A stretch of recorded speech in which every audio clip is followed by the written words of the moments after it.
Uprostred malej doliny medzi horami Gemera uzrel som jas belasých výšin a začal som dýchať horkosladké mlieko života. Už v detstve zakorenila sa ťarcha plynutia časom v duši. Prišli školské lavice. 16. rok rozšíril šírky obzorov. Farbisté kmitanie svetiel, bublín, tiene čierňav. Zrodili sa žeravé túžby hľadania, tvorenia a načírania do večného tajomstva žitia. Dnes sa túžby stále viac rozrastajú a pália dušu hľadaním krásy a šťastia. Tak spomína básnik Ján Brodsko na prvé chvíle žitia, na svoju mladosť vo svojej rodnej, milovanej Revúcej.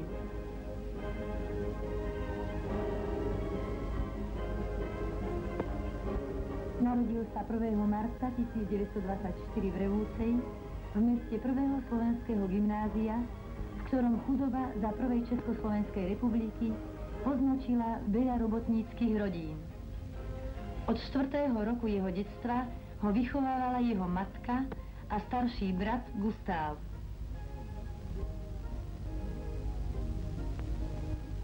V Revúcej vychodil ľudovú školu a 2 triedy mešťanky. V Rimavskej Sobote začal chodiť do gymnázia a prišiel rok 1939 a Rimavská Sobota sa ocitla v Hortijovskom Maďarsku a slovenských gymnazistov pritúlil Tisovec, mestečko s Daxnerovými revolučnými tradíciami. Počas štúdií na Tisovskom gymnáziu sa jeho postoj a presvedčenie o československej vzájomnosti vieli vo víťazstvo Sovietsky zväz nad zlobou a porážkou nemeckého fašizmu utvrdilo. Už vtedy tušil sociálnu problematiku, s ktorou sa stretával každodenne vo svojom živote. S prvými Brodskovými básňami sa stretávame už počas jeho stredoškolských štúdií, v stredoškolských almanachoch, zborník najmladších slovenských autorov, kniha priateľov, v Eláne a v Novom rode. Boli to väčšinou lyrické básne.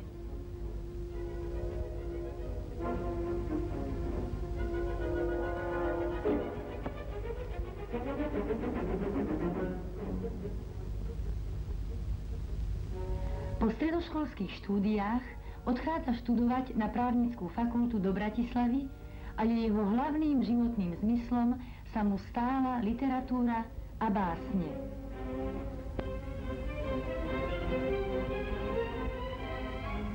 Keď vypuklo Slovenské národné povstanie, prichádza späť do rodného mesta a stáva sa redaktorom, autorom revúckých povstaleckých novín Naša cesta a Správy, ktoré vydávalo okresné veliteľstvo a revolučný národný výbor v Revúcej.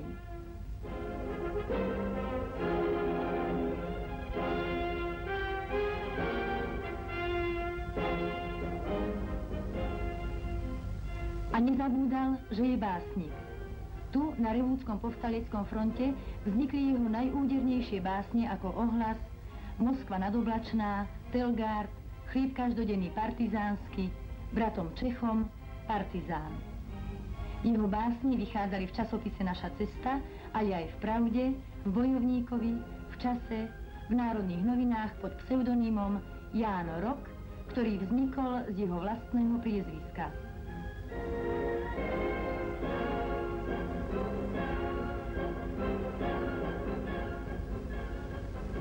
Po obsadení Revúcej Nemcami odchádza do hôr nad Ratkovským Bystrým, kde sa stáva členom partizánskeho oddielu Ostrovského.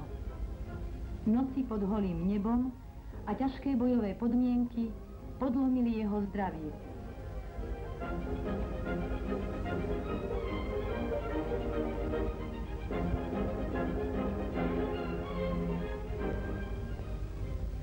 Po oslobodení revolúcie sa vracia domov a znovu rediguje časopis Naša cesta. Jeho verše, ktoré vznikli po oslobodení, nadväzujú na povstaleckú poéziu. Sú v nich vrelé slová vďaky bojovníkom, ktorí krvou a utrpením vykúpili víťazstvo nad fašistickým zotročovateľom. V tomto období vzniká aj jeho báseň Boj o revolúciu.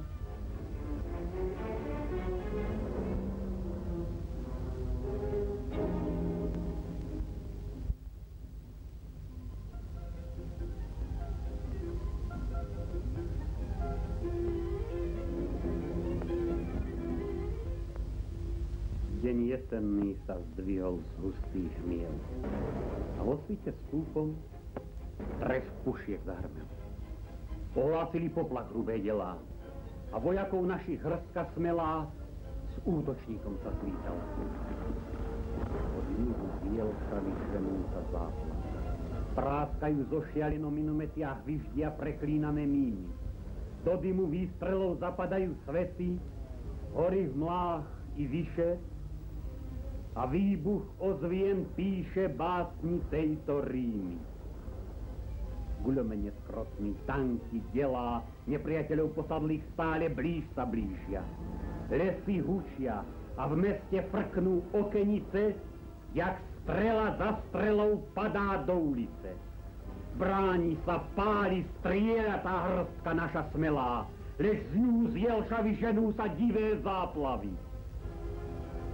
Hrdinstvo malé tvárať divy, ohnívko skromné breťa. Mesto padlo. Skončil boj. Boj veľký, spravodlivý, lež hrdosť naďalej v obetiach víťazí.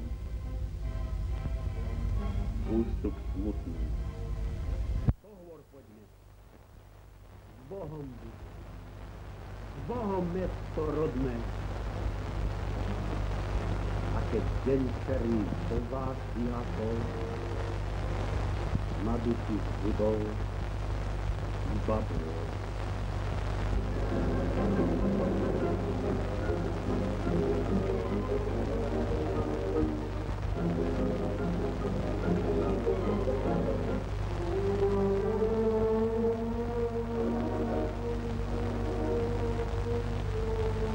Ťažké partizánske bojové podmienky v Slovenskom národnom povstaní podlomili jeho zdravie a tu, kde poprvý raz uzrel svetlo sveta, tu jeho oči zhasínajú v revúcej 7. júla 1946. Príroda, ktorú Brodsko bezprostredne miloval, uvila mu mohutný veniec prekrásnych slovenských hôr, v lone svojej rodnej, milovanej revúcej.